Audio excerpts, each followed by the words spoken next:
새벽 3시.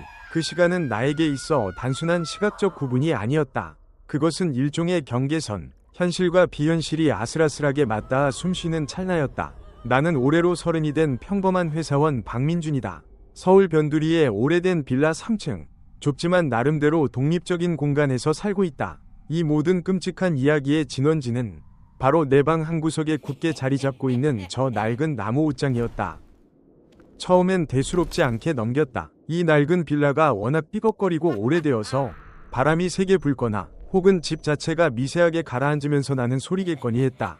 그런데 그 소리는 너무나도 규칙적이었다. 매일 밤 정확히 새벽 3시 땡 하면 아주 작지만 분명한 무언가가 나무 표면을 긁어내는 듯한 사각하는 소리가 옷장 안쪽에서 울려 퍼지기 시작했다.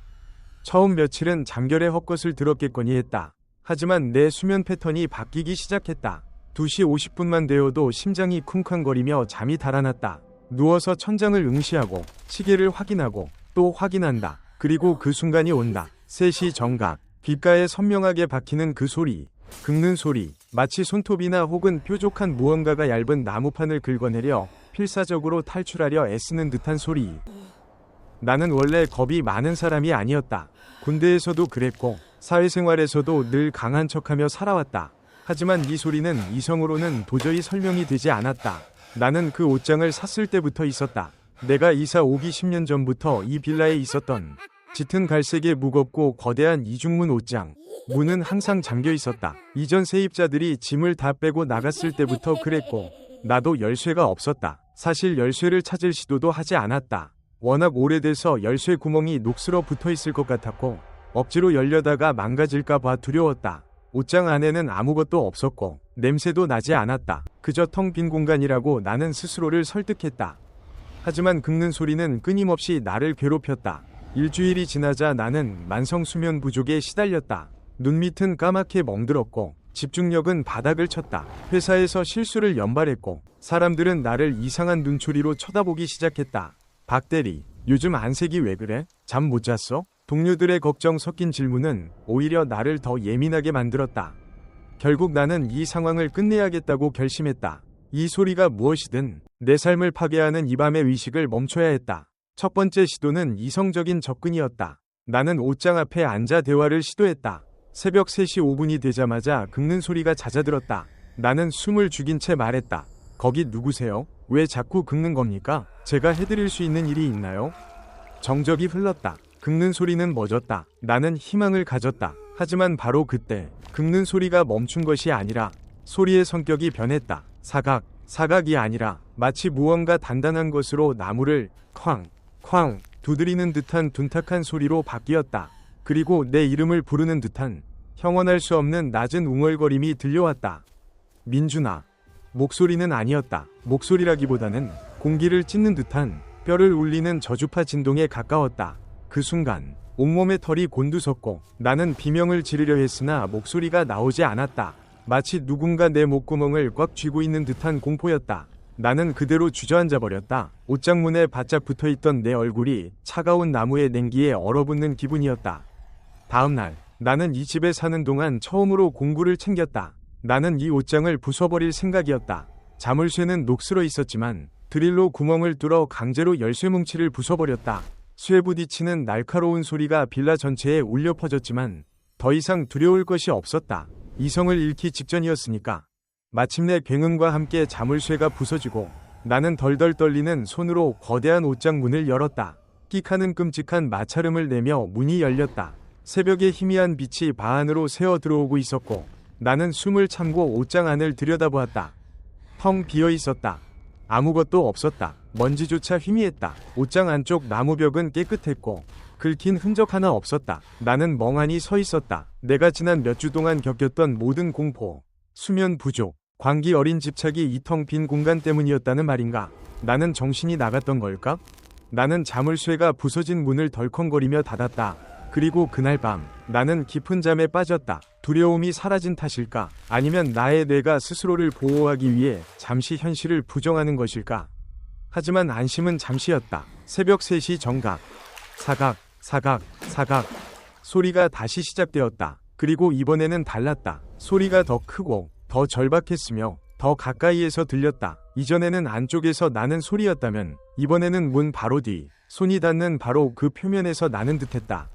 나는 벌떡 일어나 옷장을 노려보았다. 어젯밤 내가 직접 부순 그 잠금 장치는 마치 아무 일도 없었다는 듯이 제자리에 단단히 박혀 있었다. 문은 굳게 닫혀 있었다. 나는 미친 듯이 달려가 문을 잡고 흔들었지만 꿈쩍도 하지 않았다. 열어, 문 열어. 나는 소리쳤다. 긁는 소리는 멈추지 않았다. 오히려 긁는 행위가 더 격렬해지면서 나무가 얇게 갈라지는 듯한 섬뜩한 소리가 섞여 나왔다. 나는 공포에 질려 뒷걸음질 쳤다. 이것은 물리적인 현상이 아니었다. 이것은 나를 향한 의도적인 공격이었다. 그날 이후 나는 잠을 포기했다. 3시가 되기 전에 미리 깨어 옷장 앞에 앉아 그 긁는 소리를 정면으로 맞서기로 했다. 나는 주변을 둘러보았다. 빌라 이웃들은 대부분 중년의 노인들이었고 건물 구조상 방음이 잘 안 될 리 없었다. 그런데 아무도 이 소리를 듣지 못하는 것 같았다. 내가 미친 것이 아니라면 이 소리는 나에게만 들리는 것이 분명했다. 며칠 밤낮으로 옷장만 바라봤다. 긁는 소리가 잦아들면 나는 용기를 내어 옷장 문에 귀를 댔다. 3시 10분이 지나면 소리는 멈추고 마치 내가 흥미를 잃은 것을 확인이라도 하듯 그 끔찍한 존재는 다시 침묵 속으로 숨어버렸다. 그러던 어느 날 밤, 나는 옷장 문에 손을 대지 않고도 소리의 변화를 감지했다. 긁는 소리가 멈추는 대신 왠지 모르게 습기 같은 것이 느껴졌다. 곰팡이나 눅눅함이 아니라 마치 차가운 젖은 흙이나 축축한 피부 같은 감각이 나무 표면을 통해 전해져 오는 듯했다. 그리고 소리가 멈춘 후 웅얼거림 대신 아주 희미한 젖은 숨소리가 들렸다. 깊고 느린, 마치 물속에서 호흡하는 듯한 소리였다. 나는 이성을 붙잡고 생각했다. 옷장 안이 텅 비어있을 리 없다. 누군가 혹은 무언가가 그 안에 갇혀있는 것이다. 그리고 그 존재는 내가 잠든 시간을 노리는 것이 아니라 내가 깨어있는 시간을 이용해 나를 미치게 만들고 있는 것이다. 나는 옷장 앞에 앉아 얇은 스케치북과 연필을 들었다. 3시가 되자마자 긁는 소리가 시작되었다. 나는 긁는 소리의 리듬을 따라 연필을 종이 위에서 움직이기 시작했다. 사각사각사각, 마치 악보를 받아 적듯 소리의 강약과 속도를 그대로 옮겨 적었다. 그날 밤 나는 30분간의 긁는 소리를 모두 기록했고 소리가 멎은 후 나는 종이를 다시 보았다. 놀랍게도 그 무질서해 보이는 긁는 선들이 어떤 패턴을 이루고 있었다. 단순한 무늬가 아니라 마치 문자를 필사하려는 듯한 반복적이고 의도적인 선들의 집합이었다. 다음날 낮, 나는 인터넷을 뒤져 낡은 문자체계나 은어, 암호 같은 것을 찾아보았다. 그리고 며칠 밤낮으로 긁는 소리를 기록하고 해독하려는 시도를 계속했다. 수면 부족으로 인해 환각을 보는 듯했지만 나는 멈출 수 없었다. 그 패턴은 점점 더 명확해지고 있었다. 그것은 고대 문자의 흔적 같기도 했고 혹은 누군가가 너무나도 필사적으로 남기려 애쓴 흔적 같기도 했다. 그리고 일주일 뒤 새벽 3시 17분 긁는 소리가 갑자기 멈췄다. 대신 나는 옷장 속에서 아주 작게 무언가가 부서지는 소리를 들었다. 마치 딱딱한 껍데기가 깨지는 듯한 딱 소리. 그리고 그 웅얼거림이 다시 돌아왔다. 하지만 이번에는 전보다 훨씬 선명했다. 더 이상 저주파 진동이 아니었다. 명확한 문장이었다. 찾아, 줘. 단 하나의 음절이 천천히 젖은 듯한 목소리로 울려 퍼졌다. 나는 온몸의 피가 차갑게 굳는 것을 느꼈다. 무언가 갇혀있다는 나의 추측이 사실이었다. 그리고 그 존재는 도움을 요청하고 있었다. 뭘 찾아달라는 겁니까? 내가 떨리는 목소리로 물었다. 옷장 안쪽에서 무언가가 긁는 소리 대신 젖은 혀로 나무를 핥는 듯한 흐흡하는 소리가 들렸다. 내 손. 손? 옷장 안에 갇힌 존재가 자신의 손을 찾아달라고 말하는 것인가? 나는 이해할 수 없었다. 그 후 며칠간 나는 이 이상한 대화를 이어갔다. 그 존재는 자신이 갇힌 지 너무 오래되어 자신의 존재조차 희미해지고 있다고 말했다. 그 존재는 자신의 이름을 기억하지 못했다. 다만 자신이 갇히기 전 이 옷장 안에서 무언가를 숨겼었다고 희미하게 기억했다. 그리고 그것을 찾아야만 자신이 온전해질 수 있다고 주장했다. 숨긴 것이 무엇입니까? 내가 물었다. 열쇠, 안에 열쇠. 그 존재가 흐느꼈다. 옷장 문은 잠겨 있었다. 겉으로 보이는 자물쇠는 내가 부숴버렸다. 안에 열쇠라니? 나는 어젯밤 내가 기록했던 긁힌 자국 패턴을 다시 꺼내들었다. 이제 나는 그 소리가 단순한 절규가 아님을 확신했다. 그것은 일종의 지도나 단서였다. 나는 며칠 동안 밤을 새워가며 그 선들을 조합했다. 마치 복잡한 퍼즐을 맞추듯 긁힌 자국들의 깊이와 각도를 분석했다. 그러다 문득 깨달았다. 긁힌 자국들은 평면적인 것이 아니었다. 옷장 안쪽 나무의 결을 따라 아주 미세하게 깊이를 달리하며 새겨져 있었다. 나는 옷장의 구조 자체를 다시 파악해야 했다. 나는 옷장 내부를 자세히 관찰했다. 겉보기에는 두꺼운 나무 판자 2개로 이루어진 이중 구조였다. 나는 망치를 들고 옷장의 가장 얇아 보이는 곳을 조심스럽게 두드렸다. 텅 빈 소리 대신 툭툭 하는 둔탁하지만 속이 빈 듯한 소리가 울려 퍼졌다. 나는 다시 그 존재에게 물었다. 당신은 이 옷장 안에 갇혀 있습니까? 아니면 옷장 자체가 당신을 가두는 장치입니까? 잠시 정적이 흘렀다. 그리고 젖은 목소리가 돌아왔다. 나는 이곳에 봉인되었어. 당신이 부순 문은 껍데기일 뿐이야. 나는 이 나무 자체와 함께 썩어가고 있어. 그리고 내가 긁는 소리는 내 영혼이 밖으로 새어나오려는 시도였어. 하지만 이제는 내 육체가 사라지기 전에 내 도움이 필요해. 그 존재는 자신이 갇힌 곳이 옷장의 가장 깊숙한 부분, 즉 옷장 뒷벽의 중앙이라고 알려주었다. 그리고 그곳을 열어야 한다고 했다.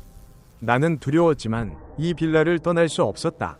이 존재가 나를 놓아주지 않을 것 같았다. 내가 도망치려 해도 새벽 3시만 되면 이 끔찍한 소리는 나를 다시 끌어당길 것이다.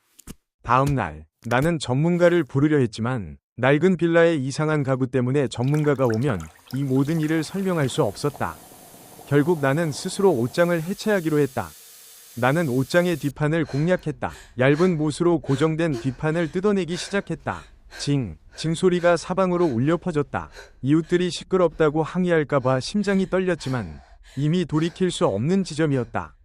두꺼운 나무 판자가 뜯겨나가고 그 틈새로 빛이 새어들어갔다. 옷장의 안쪽 벽이 드러났다. 그리고 그곳에 내가 이전에 텅 비어있다고 착각했던 그 안쪽 공간이 존재했다. 그것은 벽 자체가 아니라 두꺼운 나무 틀로 만들어진 또 다른 작은 공간이었다. 30cm 깊이 정도의 좁은 틈. 그 틈새 안쪽에는 낡은 천조각 같은 것에 쌓여있는 무언가가 있었다. 나는 떨리는 손으로 그것을 꺼냈다. 그것은 작은 나무 상자였다. 오래되어 검게 변색된, 하지만 겉보기에는 평범한 보석함 같은 것이었다. 상자 위에는 낡은 노쇠 자물쇠가 채워져 있었다. 찾았다. 드디어 옷장 안쪽에서 그 존재가 거의 영혼의 속삭임처럼 말했다. 나는 상자를 들고 옷장 앞에 쭈그리고 앉았다. 이게 당신이 숨긴 열쇠라는 건가요? 하지만 자물쇠가 채워져 있는데요. 자물쇠를 부수지 마. 안에 있어. 당신이 부순 그 문을 잠그던 열쇠가 아니라 내 몸을 가두는 이 공간을 여는 진짜 열쇠가 이 안에 있어. 나는 상자를 흔들어 보았다. 안에서 무언가 작은 쇠조각 같은 것이 굴러다니는 소리가 났다. 이 상자를 여는 열쇠는 어디에 있죠? 침묵, 끔찍한 침묵이 흘렀다. 그러자 긁는 소리가 다시 시작되었다. 하지만 이번에는 격렬하지 않았다. 아주 조용하고 느리고 슬프게 긁는 소리였다. 마치 포기하는 사람의 마지막 한숨 같았다. 왜 다시 긁는 겁니까? 이제 찾았잖아요. 나는 절박하게 소리쳤다. 상자 안에 열쇠를 꺼내려면 나를 만져야 해. 만져야 한다고? 나는 손을 뻗어 상자 위로 가져갔다. 그리고 그 순간 내 손가락 끝이 상자에 닿자마자 믿을 수 없는 일이 벌어졌다. 상자 표면의 나무가 마치 뜨거운 물에 닿은 얼음처럼 일그러지더니 내 손가락 주변으로 끈적하게 달라붙기 시작했다. 그것은 나무가 아니었다. 그것은 살아있는 조직 같았다. 나는 비명을 지르며 손을 뗐다. 손끝이 아릿했다. 떼어내고 보니 손가락 마디마디에 마치 얇은 점막 같은 것이 붙어 있었다. 순식간에 사라졌지만 그 촉감은 지울 수 없었다. 옷장 안의 존재가 나지막이 말했다. 그것은 내 피부였어. 당신이 나를 찾는데 너무 집중해서 내가 당신에게 닿을 기회를 놓쳤어. 이제 다시 3시가 될 때까지 기다려야 해. 그전에는 내가 힘을 되찾을 수 없어. 나는 패닉 상태에 빠졌다. 나는 그 존재가 나를 자유롭게 해주는 대가로 무언가를 요구하고 있다고 생각했다. 하지만 이제는 상황이 역전되었다. 내가 그 존재의 구원자 역할을 해야 하는 상황이었다. 나는 다음날 밤을 기다리며 상자를 꽁꽁 싸매고 방구석에 두었다. 그날 밤 긁는 소리는 들리지 않았다. 존재는 잠잠해졌다. 나는 그날 밤 편안하게 잠들 수 있었다. 하지만 나의 해방은 아직 오지 않았다. 다음날 새벽 3시 긁는 소리 대신 옷장 안쪽에서 희미한 물소리가 들려왔다. 쪼르륵 쪼르륵 마치 물이 새는 듯한 소리. 무슨 소리죠? 내가 물었다. 내가 말랐어. 너무 말랐어. 당신이 나를 찾기 위해 너무 많은 시간을 보냈어. 나를 적셔줘야 해. 무엇으로 적시죠? 물. 아니, 물은 소용없어. 그것을 받아들일 수 있는 매개체가 필요해. 나는 미치고 팔짝 뛸 지경이었다. 이 기이한 존재는 나에게 끝없이 요구만 하고 있었다. 나는 냉장고를 열어 물을 가져왔다. 여기 물입니다. 아니, 그건 내가 마시는 물이 아니야. 당신의 눈물. 눈물? 내가 울기를 바라는 것인가? 나는 애써 눈물을 짜내려 했지만 공포로 인해 오히려 눈이 바짝 마를 뿐이었다. 울 수 없습니다. 무섭기만 할 뿐입니다. 그럼 이 상황이 당신에게 얼마나 끔찍한지 보여줘. 당신의 고통이 나를 되살릴 거야. 내가 느끼는 고통을 당신도 느껴야 해.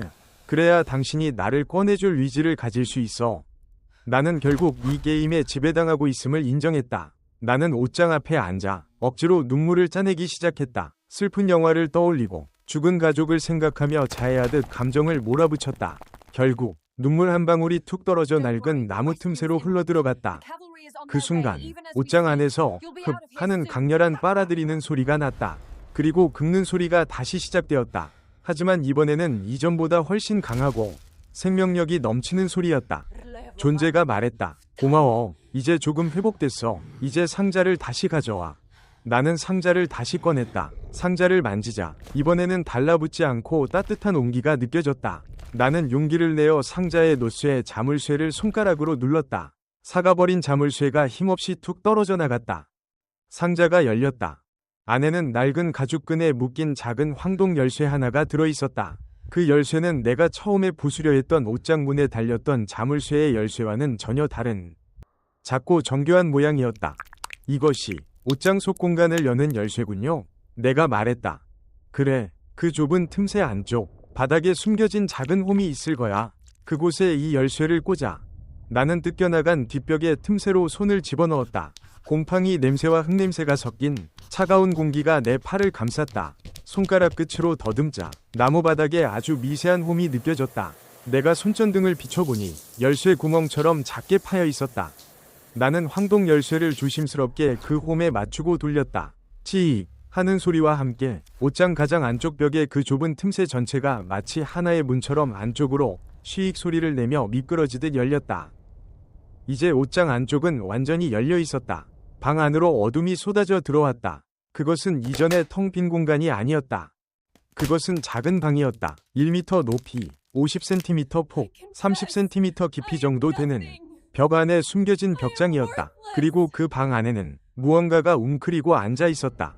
그것은 인간의 형상을 하고 있었다. 아니, 인간이었던 무언가. 그 존재는 뼈와 가죽만 남은 채 온몸이 젖어 있었고 흙먼지와 곰팡이로 뒤덮여 있었다. 하지만 가장 충격적인 것은 그 존재의 손이었다. 그 존재의 양손은 보이지 않았다. 대신 팔꿈치 아래부터는 끔찍하게 짓이겨져 있었고 뼈와 살이 너덜너덜하게 찢겨나간 채 피가 말라 검게 변해 있었다. 마치 누군가가 그 손을 뜯어낸 것처럼 보였다. 그 존재는 나를 올려다보았다. 눈은 크고 흰자만 남아 있었으며 초점은 없었다. 하지만 그 입술이 움직였다. 내 손, 이제 돌려줘. 나는 황동 열쇠를 쥔 채 굳어버렸다. 당신의 손은 왜 거기에 없습니까? 그 존재는 천천히 손이 있어야 할 텅 빈 공간을 가리켰다.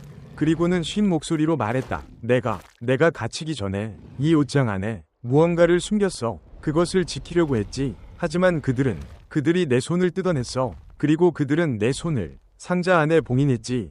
나는 머리가 핑 돌았다. 내가 방금 열었던 상자. 그 안에 들어있던 황동 열쇠는 사실 그 존재의 손을 봉인하는 장치의 열쇠였던 것이다. 내가 그 존재의 도움을 받아 상자를 열고 그 존재가 요구한 대로 그 안에 있던 열쇠를 사용하자 그 존재의 봉인이 풀린 것이다.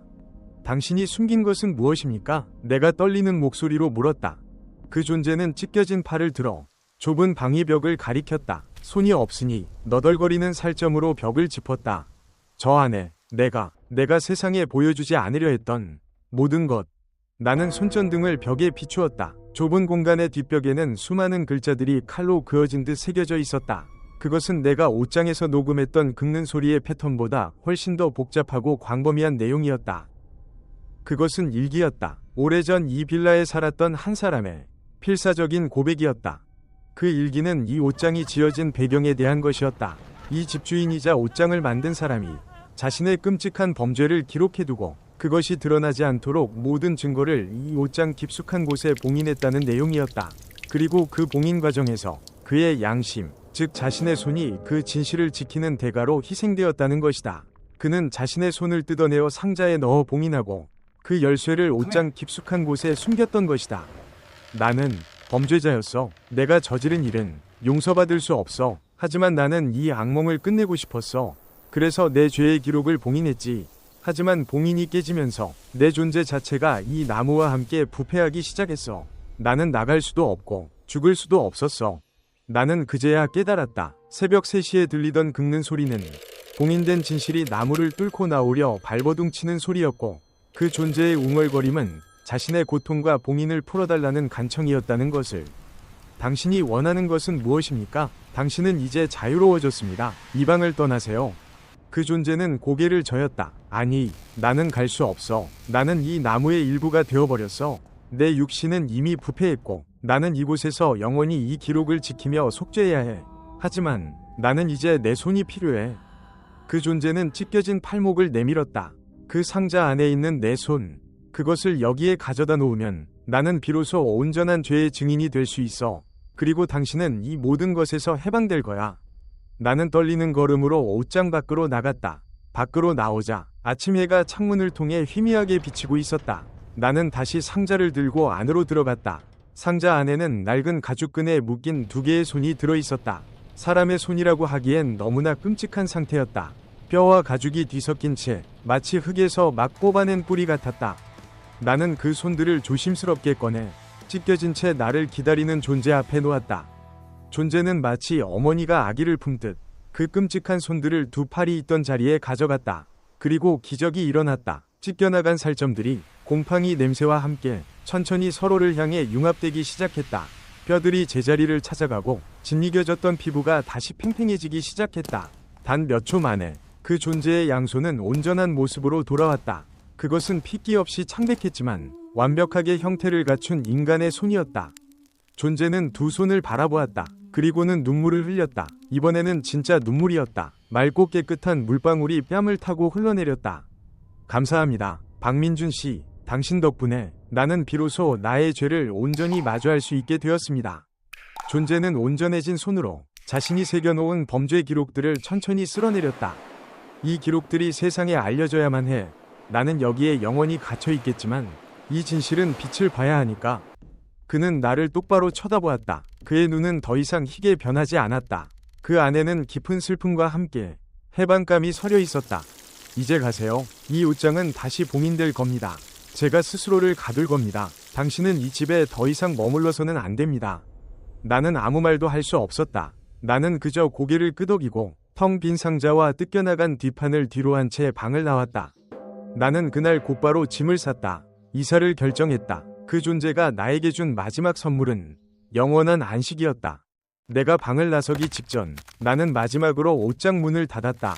쾅 소리 없이 아주 부드럽게 닫혔다. 나는 황동 열쇠를 집어들었다.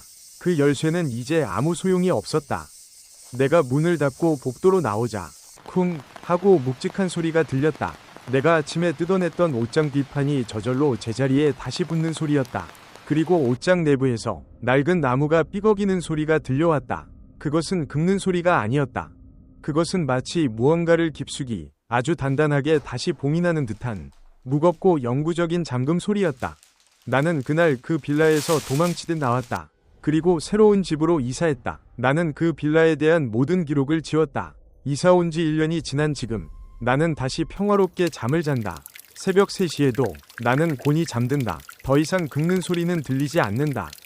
하지만 가끔, 아주 가끔 내가 잠에서 깼을 때 내 방의 모든 가구가 낯설고 낯설게 느껴질 때가 있다.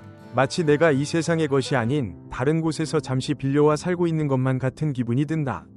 나는 알고 있다. 내가 겪은 모든 공포는 사실 내가 그 끔찍한 진실의 목격자가 되도록 유도된 거대한 함정이었다는 것을.